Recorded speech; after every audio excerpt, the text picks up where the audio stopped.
Alors que la grève est sur le point d'entamer son 50e jour et que le trafic revient peu à peu à la normale, revenons sur le coût de cette grève pour l'économie française avec les chiffres dont nous disposons. Regardez ce premier chiffre, 200 millions d'euros, c'est le coût de cette grève pour la RATP depuis le début du mouvement le 5 décembre.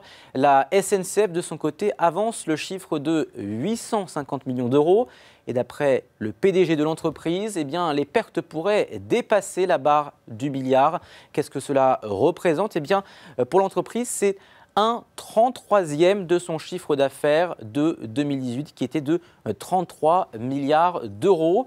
Quel impact pour les autres entreprises? Alors, on n'a pas de chiffres au niveau national, mais des estimations du MEDEF, l'organisation patronale, réalisées sur la base de déclarations des adhérents à Paris dans 3 secteurs, l'hôtellerie-restauration, le domaine du divertissement, les spectacles et le commerce de détail.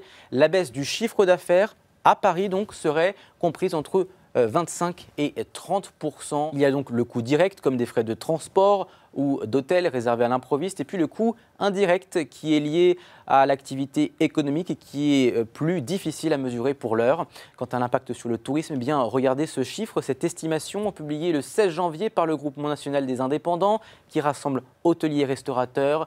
Les pertes seraient au total en France de 850 millions d'euros et pour moitié, elles seraient localisées à Paris, avec des pertes atteignant quasiment 500 millions d'euros. Pour les restaurants, plus précisément, cela représenterait une baisse du chiffre d'affaires de 10 à 25% sur l'ensemble du territoire, avec donc des variations selon les régions. Alors, quelle solution pour aider ces entreprises? Eh bien, le ministre de l'économie français, Bruno Le Maire, a promis des mesures pour les petits commerces, comme celles qu'il avait prises lors de la crise des Gilets jaunes l'année dernière, avec un étalement des cotisations sociales et fiscales et une prise en charge, a-t-il dit, du chômage partiel.